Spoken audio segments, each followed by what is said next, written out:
E aí, minha gente, eu sou a Ara Ferreira, sou monitora de Química em Itapetinga, pelo programa da Universidade para Todos, o PT, e eu vou trazer uma aula sobre Química Ambiental focada para o efeito estufa. Nessa aula, nós vamos falar um pouco sobre Química Ambiental, dando um ênfase no efeito estufa, que é um assunto recorrente em provas tanto do Enem quanto de vestibular. Apesar de muito comentada, a química ambiental e de várias manifestações em prol da química ambiental, a criação dela é bem recente, tendo sido criada em 1994, e a química ambiental ela foi fundada para estudar os fenômenos e processos químicos que acontecem na natureza, tendo como objetivo desenvolver medidas que possam beneficiar o meio ambiente e, consequentemente, melhorar a vida dos seres vivos. O efeito estufa é um processo natural de aquecimento do nosso planeta. Mesmo tendo uma fama ruim, o efeito estufa ele é necessário para nós. Resumidamente, o efeito estufa ele não é de todo ruim, porém o agravamento do efeito estufa ele é maléfico, ou seja, ruim. E aí, como é que acontece o efeito estufa? O raio solar, ele vai ser incidido sobre a superfície terrestre e vai passar por uma espécie de proteção gasosa. Vai chegar à nossa superfície e parte desse calor é absorvido pela superfície. O gás carbônico, o CO2 e o gás metano, o CH4, que também são conhecidos como gases estufa, eles são responsáveis por reterem o calor na atmosfera, impedindo que os raios retornem para o espaço. Na figura, podemos ver a exemplificação disso. Os raios UV, ultravioletas, passam pela atmosfera e atingem a superfície da Terra. Os raios que não são absorvidos, os raios excedentes, eles vão ser liberados novamente para fora do nosso planeta. E a pergunta que não quer calar, se ele é necessário, como vai se tornar maléfico?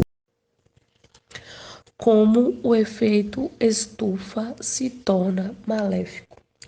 Através de ações de seres humanos, como queimadas e desmatamentos, e combustão de combustíveis fósseis, que é o mais comum e o que mais acontece. E aí, para a gente entender um pouco de onde vem isso, nós vamos voltar lá na Revolução Industrial, que é a principal causa do aumento da temperatura. Isso acontece porque os combustíveis fósseis têm origem na decomposição de resíduos orgânicos, ou seja, não são fontes de energias renováveis, como, por exemplo, temos o carvão mineral, que é um combustível fóssil, temos petróleo, gás natural e gasolina.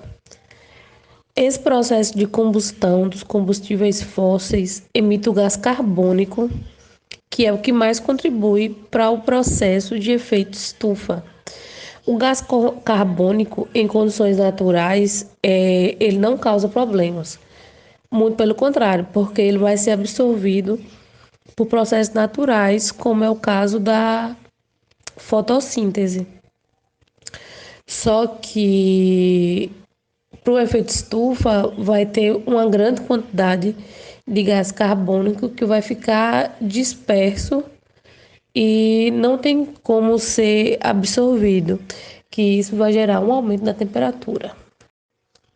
Como uma opção para não utilizarmos os combustíveis fósseis, temos os biocombustíveis, que são obtidos através de fontes alternativas renováveis, tendo a origem vegetal e não emitem gases estufas, e está se tornando cada vez mais comum no mercado. Eles são de origem de diversas plantas e vegetais. E aí, o que acontece e como é que nós vamos ter o biocombustível? As plantas, elas vão retirar os gases via fotossíntese. Quando a planta consome o gás carbônico, ela vai liberar a mesma quantidade de oxigênio. Sendo assim, a combustão vai resultar em um saldo zero. Ou seja, não vamos ter o mesmo problema que temos com os combustíveis fósseis. E aí, como opção de biocombustível, temos alguns tipos, mas os mais comuns e mais pedidos nas provas, tanto de Enem como vestibular, os mais famosos, assim dizendo, é o biodiesel, o bioálcool e o biogás. O bioálcool, ele é obtido através da sacarose, que é encontrada na cana-de-açúcar e no milho, que inclusive o Brasil é um grande produtor. Inclusive é muito vantajoso para o Brasil investir em bioálcool, uma vez que o Brasil é o terceiro maior exportador de milho do mundo. Informação extra. Temos o biodiesel também, que é produzido a partir de óleos vegetais como soja e algodão, e o biogás, que vai ser obtido a partir da fermentação de matéria orgânica, como por exemplo esterco de vaca, de porco. E aí, como é que vai acontecer esse processo? Esse processo ele vai ser realizado por bactérias fermentadoras.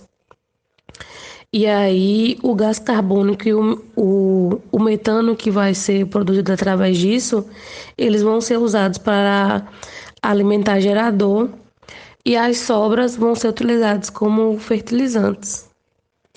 E nessa questão aqui da Universidade do Estado do Amazonas, 2019, ela fala assim: ninguém duvida que o problema essencial da mudança climática seja o aquecimento provocado pelo efeito estufa, nem que sejam gases como vapor de água, dióxido de carbono ou metano os principais causadores do aumento da temperatura ambiente. Uma função que é, aliás, positiva.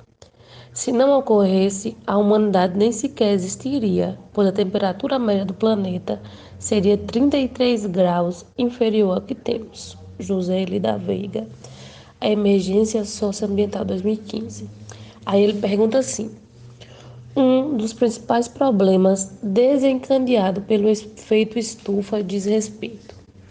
Letra A. Ao aquecimento espacialmente desigual que ele traz à superfície terrestre, a sua responsabilidade na determinação pouco precisa das estações do ano, a revisão das unidades climáticas que o aquecimento terrestre fomenta. Letra D. Ao aumento excessivo do aquecimento que ele tem provocado. Ou letra E. A sua interferência na composição química da atmosfera. E aí, a alternativa correta vai ser a letra D, ao aumento excessivo do aquecimento que ele tem provocado.